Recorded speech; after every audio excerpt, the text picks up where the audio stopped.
All right, so just for a little bit of background on this, what I've got going on here, this is the Tomahawk skid sprayer. It comes with a 4-stroke Honda engine, and it also comes with a direct drive pump. It's aluminum and brass.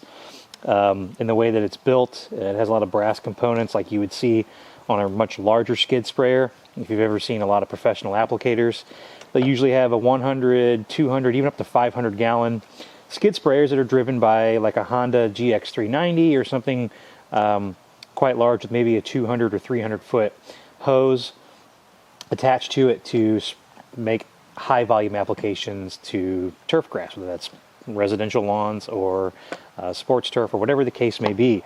This is a very, very miniature version of that. As homeowners, I know some people like to spray at high volumes. It's hard to do that out of a 4-gallon backpack sprayer. But what Tomahawk has come up with is a very condensed, very miniature version of a professional skid sprayer. Taking a closer look, it comes with a Honda GX35. It's a 35 horsepower 4-cycle engine. When I initially showed the box in the previous video that I made, I said it was a 2-stroke. This is a 4-stroke, 35 horsepower. So that's a big deal when it comes to power equipment, because you don't have to do a gas fuel mix like a 50-to-1. You just use straight gasoline in the tank. You got to make sure that you have oil in the engine before starting it. The engine package ships. It doesn't ship with any extra oil. It does have a little bit in there for shipping, but you need to make sure you top this off with a little bit of 10W30 before you start up the machine. It also comes with a 3/8 hose. It's 100 feet long, and I added this quick connect adapter onto mine so I can use my Lesco nozzle. This is the nozzle that the sprayer came with. It's a high flow nozzle, so making for applications that are going to do high volumes. And this right here, this is just a 12-gallon tank that I picked up. This is the really kind of the cheapest option you can find out of the box. The hose that feeds from the pump, or from the tank to the pump, is designed to be set inside of a tank. I have a much larger tank in my trailer. I have a 65-gallon tank that I use as a nurse tank for my permagreen, but it's just too big and cumbersome to really move around a property if I'm wanting to spray high volume. So like a 12-gallon tank is perfect for somebody with, under like 10,000 square feet. If you have like a 20,000 square foot yard or even bigger, you may want to go with maybe a 20 or a 30-gallon tank. But I wanted this one because everything kind of fits perfectly in a gorilla cart. A lot of homeowners have gorilla carts. I'm going to work on maybe in the off season doing something that's a little bit more permanent, or something I can just kind of set as an insert in the gorilla cart. But just for testing purposes, I have this built on a couple of crates where the tube kind of feeds out of the tank. So the reason I didn't use the insert that goes inside the tank is because this tank came with a ball valve in the package, and so I just was able to hook the pump up directly to this ball valve, and I don't have to put the lines inside of the tank. I can just simply attach them to the ball valve, where it's got a bulkhead where it feeds the water into the line. And then this is the agitator, or the return line.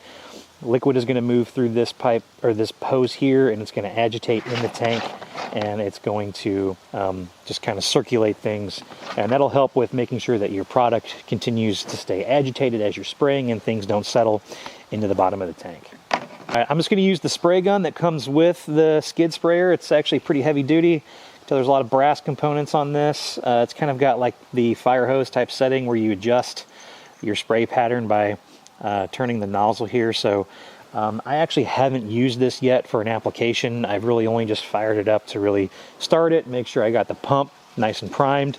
But I'm going to go ahead and hook it up and kind of look and see what spray pattern I want to use, and then I'm going to apply a little bit of Peters Triple 20 on my lawn today, because it is getting late into the fall. Dormancy is just around the corner, and I want to go ahead and get an application in. So I'm going to be using the Tomahawk skid sprayer today. We're going to spray all 6,000 square feet of my lawn here, and we're going to do it relatively quickly because I don't really need to do a lot of prep. Everything's ready to go. Just need to add the fertilizer to the tank and get to spraying. When you start up the skid sprayer, you want to make sure that you do have some water in the tank, because you don't want to run the pump dry. So there's a little bit of water in there now to help prime the pump, but really you just want to turn the engine to choke, the throttle about halfway. Your kill switch is right over here, and you want to prime it a couple of times to make sure you've got some fuel in the carburetor, and give it a pull.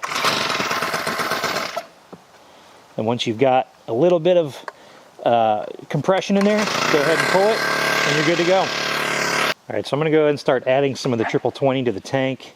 Since I've got 12 gallons here, I've got plenty of carrier and solution for this to break down. If you watch my channel, often you know I use a lot of triple 20 for a lot of my applications. But really, what you want to do is just mix this up in the tank. Make sure you've got it blended really well. Sometimes it helps if you use a little bit of warm water to help break the fertilizer down. But this will be really the first time I've applied anything with this skid sprayer. I really only set it up and turned it on originally so that I could calibrate it. I went about 2 gallons per minute. I didn't really record that or do a video on it. There's plenty of content out there about how to calibrate sprayers and skid sprayers. I don't have enough time to do that in this video, but I really just wanted to show you how I apply it. So I'm going to go ahead and get this mixed up, and then I'm going to turn on the pump, and I'm going to agitate the tank for a little bit and let the product kind of circulate in there, and then we'll be ready to go ahead and spray out on the lawn. What I like about the clear tube here is that as the product is agitating, you can see it moving through. So as obviously the Peters Triple 20 is a blue color, and you can see it run through the lines, but you can also see while it's agitating, I can see the water circulating and moving around in the tank. So I know that while I'm spraying, that it's continuing to be agitated, and I've got product here in the hose as well. So a lot of times you want to come in and you want to spray, take your hose and your sprayer and just spray it down in the tank until you see some of the same blue color come out, and that's when you know that you've got plenty of product already in the hose and you're ready to apply. So I'm going to go apply this to my lawn right now, and we'll see how long it takes.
A quick lesson learned: make sure you give yourself some slack on the hose reel before you go out and start spraying.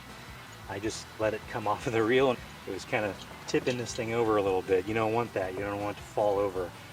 So either put your sprayer on the ground if you're not using a setup quite like this, or if you are, just kind of give yourself some slack on the hose before you go out and start spraying, or else you might risk of tipping that over. So I'm going to head out in the backyard.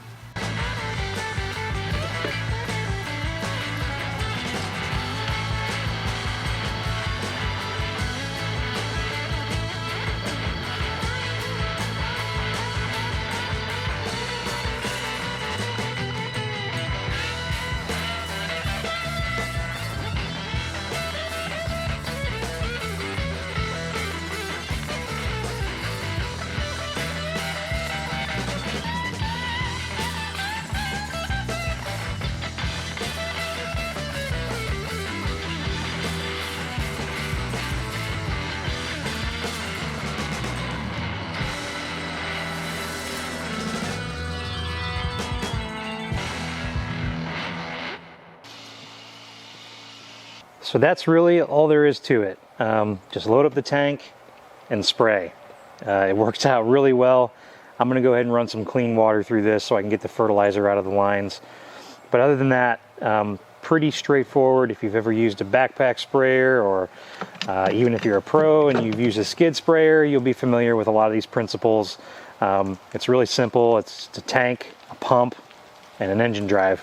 I like the fact that this has got the 4-stroke engine on it, a little bit of noise reduction. I don't have to mix fuel and oil. I can just use straight up gas in the gas tank. And the brass pump is actually really nice. First impressions on this, I was expecting there to be a lot of Chinese components on this sprayer. To my surprise, there are a lot of Japanese components on this sprayer, which is good. You got the Honda engine, Kawashima direct drive pump. Never heard of that pump. I'm used to seeing like Kappa pumps or GNC pumps, but the direct drive pump actually worked really well. And then of course, the reel was pretty smooth. Just make sure that you give yourself some a little bit of slack before you pull it out. As you saw, I had a little bit of trouble with that in the very beginning. And then this is just the cheapest tank that you can find. Bolts right up to the sprayer. And I know one thing I forgot to mention earlier in the video was the pump pressure. This will go up to 500 psi, although you don't really need 500 psi unless you're spraying up into like tall trees for pest applications. If you're just doing fertilizer applications with it, somewhere around 200 psi is going to get you plenty of volume to spray at 2 gallons per minute. This 12-gallon tank covered my, roughly 6,000 square foot yard, almost exactly to a T. So worked over pretty well. I can see this being a great option for people with bigger yards, or if people want to do higher volume applications, you can certainly do that.